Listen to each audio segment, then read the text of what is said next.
Así es, miércoles, como todos los miércoles, presentándoles la audiencia, mi copresentador Roniel Ortiz. Una semana interesante, Ronnie, sobre todo por el caso que empieza con Juan Carlos Varela el lunes y ese espectáculo bochornoso ocurrido. Ayer, tu amigo Rolando López Picuiro, pues, que casi le dan una palmadita en la espalda y le dicen que su merced se vaya tranquilo para su casa. Aquí te das cuenta, Fernando, que lo que pregona el Código Procesal Penal nuevo, de que debe existir igualdad entre las partes, no existe. No. Aquí, ¿cómo es posible que un empresario, que es una persona decente, una persona que la trayectoria de su familia, de su padre, de su madre, de sus hermanos, de sus empresas, como Rafael Bárcena, sea medido de una forma distinta a la que fue medido Rolando López? Entonces, espérate, que encima ese malandrín tiene el doble cargo, porque ¿cómo es posible que un tráfico de armas, el jefe de la inteligencia panameña lo haya hecho no solamente por acción, sino por omisión? Lo que pasa es que no se movía un pelo en la República de Panamá si no lo ordenaba Rolando López. Sí. Él es pleno conocedor de esta situación, pero esto obedece, Fernando, al enquistamiento de los fiscales varelistas y los fiscales de Kenia por ser todavía torciendo brazos, sí, o ejecutando acciones en pro de las personas que ellos en cierto momento los protegieron y que fueron los que les permitieron hacer lo que les dio la gana con quien fuese su pretexto de combatir la justicia. Y te lo digo porque en los escritos que han contestado, ellos dicen que es un deber de los fiscales perseguir los delitos, eso es cierto. No. Pero es un deber de los fiscales respetar la ley, sí, y la Constitución. Pero, y perseguir todos los delitos. Por eso la ley aparece con esa venda en la cara. Es así. Mira, Alejandro Pérez y el grupo de Alma Cortés, con otros abogados, Camis, María Cristina, Niurka, ellos han trabajado, igual que otro equipo que tiene Chile Castañeda, han trabajado creo que alrededor de 80 querellas penales. Sí. Tú tienes que ver que, y Alejandro te lo explicó la semana pasada, solamente un solo caso se ha podido revertir, de que un juez diga, ven acá, está el señor que es víctima, tiene derecho a que se investigue y reabrir el proceso. Bueno, y lo más increíble de todo es que nadie sabe qué ha dicho Varela en todo este expediente. Mira, es que precisamente... Mientras antes trozos de expedientes salían publicados en el diario La Prensa, mientras trozos de expedientes eran leídos como grandes noticias en TVN y Medcom, hoy día no existe, sabemos a cal y canto cerrado ese... Yo siento, Fernando, que ahí existía como un túnel. Yo a veces voy a uno de estos supermercados, sí, y veo que los bancos, que la gente mete la plata con unas cositas redondas, sí, y se la chupa un tubo que va por ahí. Bueno, ahí había un tubo directamente desde la mesa al diario La Prensa con relación al tema ese de filtrar las declaraciones de todas las personas que eran parte del gobierno de Ricardo Martinelli, personas que fueron mancilladas, y te lo decía yo que he criticado fuertemente a la Corte Suprema de Justicia porque en un fallo reciente, sí, que se dio de Bolota, el diputado Jairo Salazar Bolota, la Corte dijo que los periódicos no son pruebas. Entonces, ¿cómo fueron todos los periodicazos de la prensa como noticias crímenes? O sea, utilizaron un mecanismo que también lo dijiste tú con relación a Saltarín y la famosa taquilla de Saltarín, de que ellos entonces preñaban ese periódico de informaciones que ellos querían para entonces tener la excusa de poder extorsionar a las personas. Y no solamente eso, Fernando, mira, en el sistema procesal existen las citaciones. Y por décadas en la República de Panamá... Es que tú eres abogado penal, Ronnie, y de los buenos. ¿Cómo es posible que el señor Rolando López va el día anterior a la besa? Él tiene una audiencia el día siguiente y no lo aprenden. No, él nada más subió y bajó. Ese fue un acto de terror. Sí. Él fue a pisar duro para que sintieran que él fuese y ver cómo le metían los pelos para adentro a esta persona. Yo he perdido un poco la pista porque realmente esta semana he tenido bastante trabajo, pero lo que sí te digo es lo siguiente: haberse tirado una audiencia para que a este caballero, que te digo que hay una diferencia muy grande con los muchachos que son empresarios, con las personas civiles que están ahí, que fueron compradores de buena fe, que fueron estafados, porque estamentos de seguridad dieron su aval diciendo, yo te estoy vendiendo algo que es legal. Entonces, ¿qué resulta ser? Y que con Rolando López salga con semejante pajuatada de que casa por país por cárcel. Esto es una cosa inédita. Hay un principio que se establece dentro del código, que es el principio de estricta igualdad de las partes. Esto aquí no se está aplicando. Pero vuelvo y digo, Ronnie, allí está encima de todo el hecho de que estamos hablando del jefe de la inteligencia panameña. Es decir, él por omisión es culpable de un montón de cosas que se estaban dando, porque supuestamente aquí había un jefe de inteligencia que tenía que estar siendo parte de todo lo que estaba pasando. ¿Cómo no se dio cuenta de lo que estaba pasando? ¿Cómo ese hombre, pues que debía estar enterado de todo lo que estaba ocurriendo en nuestro país y que era una especie de Vladimiro Montesinos, pues a la panameña? Y no pasa nada. Ellos sabían todo lo que estaba sucediendo y por se eso va con un golpecito en la espalda, igual que el señor Varela el lunes. No, y la diferencia entre él y el resto de esos comandantes que están imputados en ese caso es que esos señores aguantaron su diligencia. Sí, por lo menos Ellos fueron aguantaron. allanados, frentearon su situación, fueron y le dieron la cara a la justicia. Este señor, Decía cobarde, que tenían que ir a buscarlo al Santiago y tenía que traerlo en una carroza, no sé en qué, porque es una cosa realmente vergonzosa lo que ocurrió, y ahí uno ve la manipulación de la justicia que hay y la forma tan laxa que es la justicia para unos y tan dura que es para otros. Así que no, y no hubieron... la gran incógnita es qué se va a hacer pues dentro de todo esto. Y lo más extraño de todo, y esto es algo que, bueno, yo la verdad es que, salvando los presentes, yo a muy pocos abogados les tengo fe, pero que una persona pase de ser el fiscal del caso de Brecht a convertirse en abogado de Juan Carlos Varela, dice mucho de la ética con que se trabaja en este país. Bueno, mira, es que aquí todo está amarrado. Yo no critico a los colegas porque ahorita mismo... No, es que no es que hay que cosas... no es que no hay casualidades. No es que no hay casualidades. Ese tipo pudo haber hecho el expediente y ser abogado de Varela antes de ser físicamente y visualmente parte del proceso. Acuérdate que también se da el caso del otro abogado que Kenia por sí lo utilizó y que al final ellos mismos lo metieron en la trama de Odebrecht como abogado de Odebrecht. Ahí se hablaban de 10 millones de dólares que se habían pagado con relación a esa defensa, pero una recomendación que qué casualidad que era el abogado de la señora ex procuradora Kenia Isolda Porcel. Entonces, estas son situaciones, Fernando, que no se deben dar, hasta donde tengo entendido y tengo muy buena relación con ese abogado. Él era el capacitador del sistema penal acusatorio. Sí, era una persona influyente dentro de los La verdad es fiscales. que, bueno, y yo no sé el colegio de abogados si es que tiene comité de ética, lo dudo mucho, pero bueno, vamos a tener el margen de la duda. Don Alejandro Pérez Aldaña, con Mira, nosotros. Yo lo que pienso es que definitivamente hay un grave conflicto de interés, porque ese personaje, cuando era fiscal, fue el que negoció los acuerdos con Odebrecht. No, y lo pasearon por todas las televisoras, salía con Álvaro, con Icar, con Castalia, presentándose como que ese era el factotum que hizo el acuerdo de Odebrecht, y ahora resulta que es abogado de Varela en el caso de Odebrecht. Bueno, porque ya eso solamente te demuestra La poca ética que existe. No ¿Qué tanto acuerdo ética, se coge? ¿a qué acuerdo llegó Odebrecht?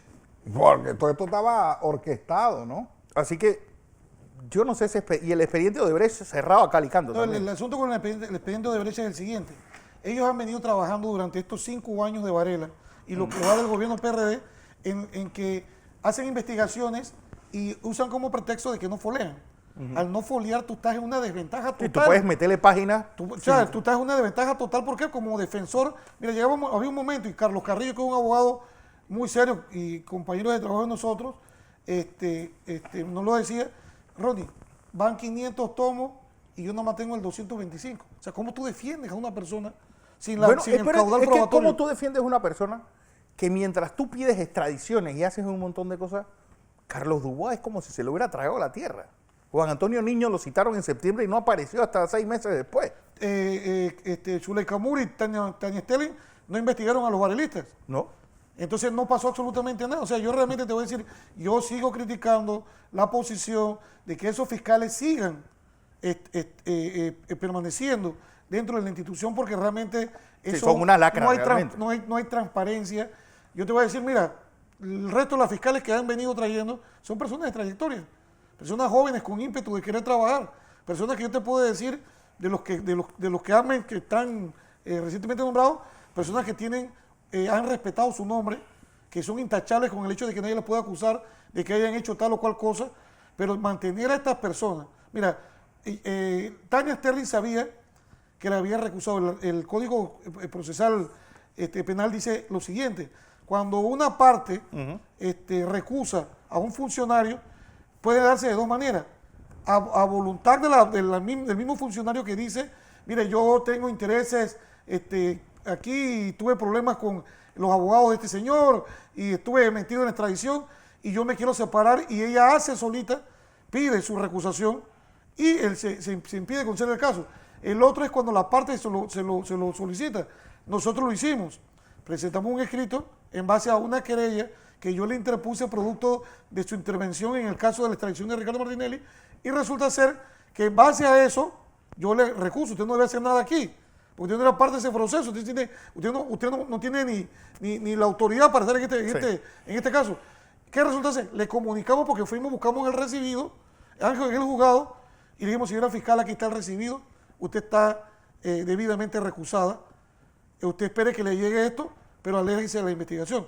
Ella no lo quiso hacer, rechazó el expediente para poder hacer la resolución de Ricardo Martinelli de indagatoria, lo mandó para atrás su pretexto de que faltaba un foleo de la numeración en una página, y entonces mientras que regresó ya había tirado la resolución de indagatoria, y es hasta el día viernes que ella agarra y contesta la famosa advertencia y solicitud de archivo que yo le había solicitado, pero la contesta de la forma como te manifesté, diciendo absolutamente nada. Sí. Como se lo dije yo porque al jefe al final también hay una demanda civil contra ella. A ella se le pusieron creo que 3 o 4 querellas, van 3 recusaciones, incluso el fiscal de crimen organizado hoy le comunicó al licenciado Gantes, que es el que hace la vigilancia o la pasantía de los casos y María Cristina González, le dice: yo no puedo actuar más hasta que el tribunal no decida. Él paró la investigación, porque es que así lo hizo el codificador.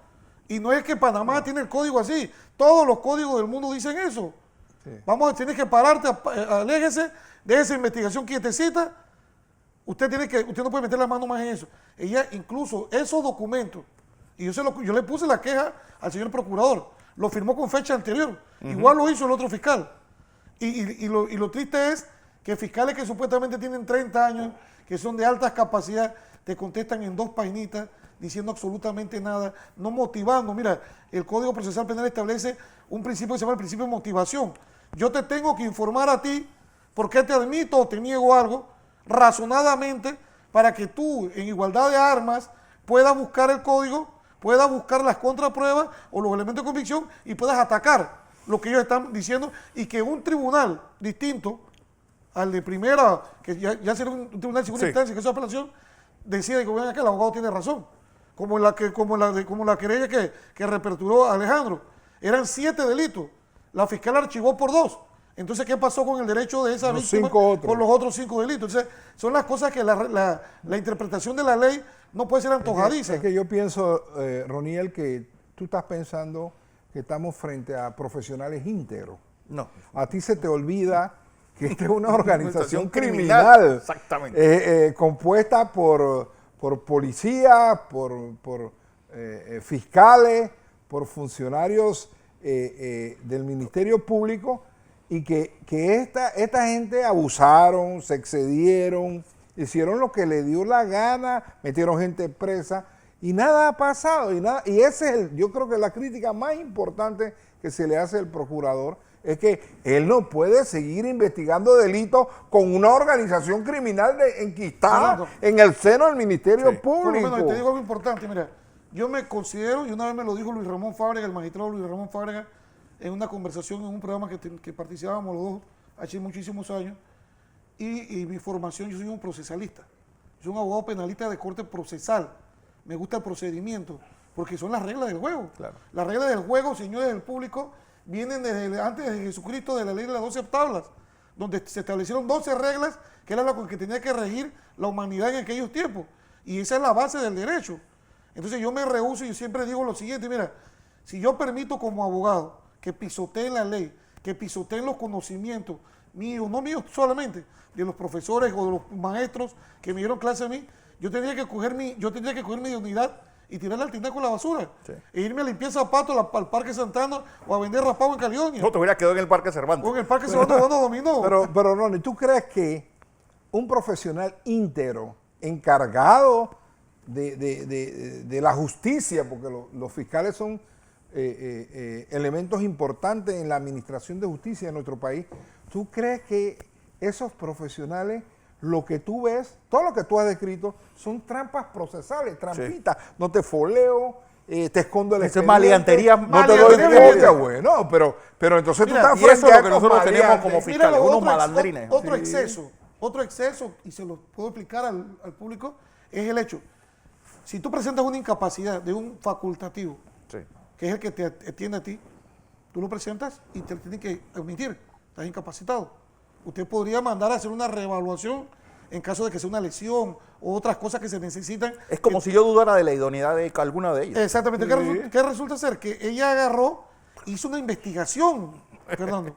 O sea, que quedó imputado el doctor o los doctores que en ejercicio de sus funciones emitieron un documento que, de acuerdo a su especialidad, determinaron de que por salud mental, debido a las presiones o lo que ha sucedido con sus hijos, con su familia, el ataque despiadado de miles de personas que se han unido todos para poder tratar de acabarlo y no han podido. Entonces, estas son cuestiones que rayan en lo que es el abuso de autoridad, la limitación de funciones. Esto es pisotear la ley y permitirle a estos fiscales que continúen ahí haciendo lo que les da la gana. Esto es como realmente mejor que cojamos los códigos, Alejandro, Fernando, la Constitución, vamos al río Matanillo, si la tiramos al primer lagarto que sale ahí y que se la coma. Es que- y aquí impere la salvajidad. Pues. O vas allá a los pozos y se la tiras a Escúchame, Isolda en su casa. Los procuradores traen su librito, traen su equipo. Los Este es el procuradores único no se apoyan en lo que había antes. Sí, y menos en la campo minado que le dejaron al señor. Exacto, y menos Ulloa. en gente de cuestionable reputación. De El dudos- procurador tiene que meter a su gente, tiene que sacar su librito, tiene que actuar con independencia de la gente que había metido Kenia Porcel en ese ministerio público para hacer maldades, para meter a gente presa injustamente. No solamente los que metió fue Alejandro, los que se prestaron con Juan Carlos Varela, con Rolando López, a torcer la ley, agarrar a la gente por la solapa y llevarlos a la fuerza, o tener el escuadrón. No solamente eso, basarse en una procuraduría paralela. Eso es, yo creo que al señor Saltarín, y ya que no está él, deben buscar igual a la mujer, que firmó varias de las facturas y cobró varios de los cheques. A toda esa maleantería llamada la taquilla, a todos estos delincuentes que junto al diario La Prensa, junto a Metcon y a TVN, armaron expedientes y atacaron personas, honras, negocios, sin importar las consecuencias. Y en base a eso es lo que se van, estas son las gente que va a decir justicia ahora. Y tú puedes ponerle una querella, Alejandro, Fernando. Tú fuiste víctima de eso. Sí, sí, yo estoy Entonces, esperando. haz un poder que nosotros alegremente te vamos a representar Por supuesto. para que gane a esta persona porque tú puedes secuestrar. Sí. Ya que le tocó bastante billete en la repartidera esa de que se declaró bruto el Ministerio Público porque ningún fiscal sabía hacer una querella. No. Ningún fiscal sabía hacer una investigación. Tenía que venir un fiscal tercero a votado, recorrer, sí, votado del votado. Ministerio Público a venir a decirle a la gente lo que tiene que Y ahí hacer. está la mujer. Uno puede demandar a la mujer porque el FUET creo que Es parte existe de la todavía. sociedad. Así que, otra cosa que hablando de justicia, el caso de los hermanos Martinelli en Guatemala y, ¿sabes? Todo está moviéndose de una velocidad tan lenta, como que cada paso hay que pedirle permiso. Mira, todo esto, a esto los- es a una los dioses campaña- del Olimpo esto para para poder mí es formar. una campaña orquestada en el sentido de que si tú te pones, yo he estado dándole secuencia a los medios y he podido acreditar la miseria humana en el sentido de que han llegado, imagínate, ignorantes a decir, pues, saquen a Panamá del Parlamento Centroamericano, que es un tratado Sí. Creado en internacional, Panamá. creado en Panamá, para que de esa forma no puedan ratificar o juramentar o aceptar que ellos entraron en ese país en calidad de diplomáticos producto de la Convención de Viena. Entonces, cuando tú escuchas estas explicaciones aberrantes, yo me pregunto en qué clase de país vivimos nosotros. ¿En Haití? ¿O vivimos en Mozambique, como decía el licenciado Sidney Citón? Pero es que definitivamente aquí hay mucha gente que se le ha metido el diablo encima. Hay gente mala, malísima. Y son ignorantes porque no conocen la ley. No. Y entonces actúan, opinan, dicen, escriben esto. Yo te voy a decir una cosa. Había un par de diputados que atacaban a algunos periodistas. Sí. Y yo decía, bueno, hay que tratar a los periodistas eso. Pero ahora yo estoy convencido de que cuando hay maldad en una opinión, Sí. esa persona, ese periodista merece lo peor. Y se ha dado mucha maldad aquí, muchos escritos que tú lo ves con Insensato totalmente. insensato y asqueroso en algunas O sea que ocasiones. pisotear una convención como la Convención de Viena, donde la Convención de Viena establece en el artículo 8, era que ellos tenían una inmunidad especial para poder ir a tomar posesión del puesto en Guatemala. Eso no lo podemos pisotear, eso es un convenio entre naciones. Eso no es que hoy cualquiera del Departamento de Estado se parece, bueno, yo quiero que venga la fuerza, tumbemos todo. Bueno, hoy, por ejemplo, yo tuve como invitado a Carlos Salazar, que es internacionalista. No solamente explicó esto, sino que puso de ejemplo el caso de este soldado americano que mató a una muchacha en Los Santos. Es correcto. Sí, y ahí se invocaron inmunidades, se invocaron un montón de cosas. Era un caso marital, es decir, era un hombre que mató a su esposa y creo que al final la familia no pudo obtener un resultado favorable por la protección que le dieron. Entonces, en cierta forma ellos tienen eso de respeto a Pedro Miguel, de que nunca se sometió a nadie. Sí. Y se quedó en su país y lamentablemente se recicló, volvió a ser un político y realmente se dio a respetar, que es lo más importante. Bueno, y este partido es el que ahora quiere pues mirar hacia otro lado, porque pues uno ve la lista de personas. Pero no es el partido, son algunos individuos del PRD. Por ejemplo, ese que firmó el comunicado de los diputados del Parlamento Centroamericano, lo firmó él solo, el comunicado.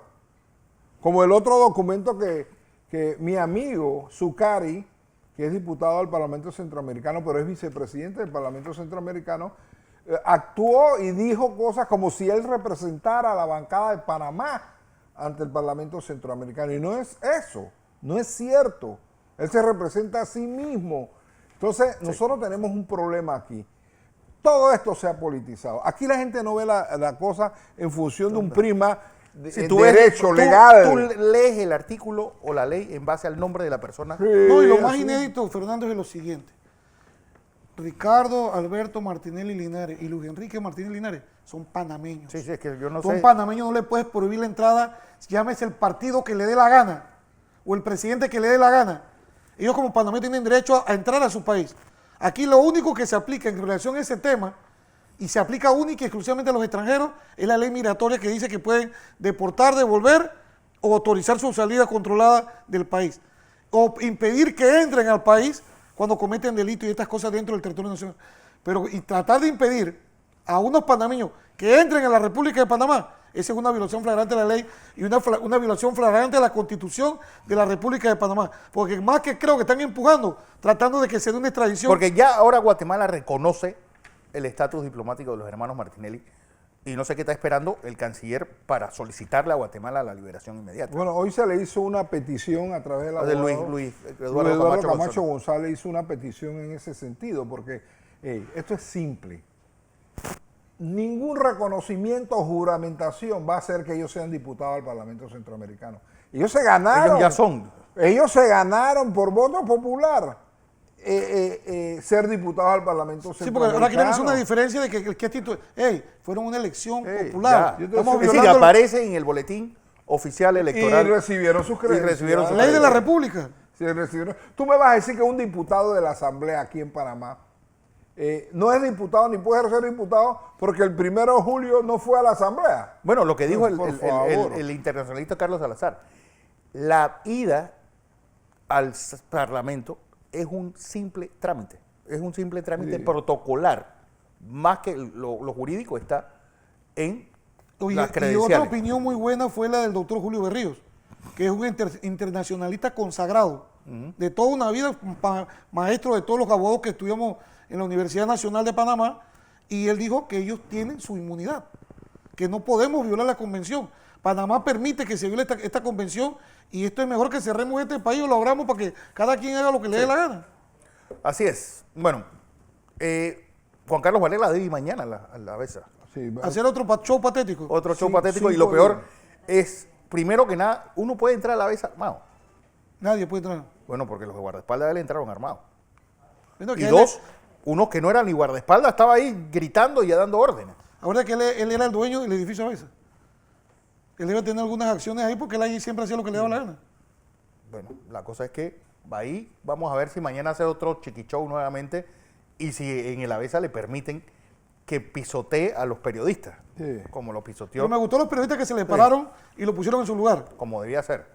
Así es. Bueno, Alejandro Pérez Saldaña, mi copresentador Roniel Ortiz con la audiencia de hoy.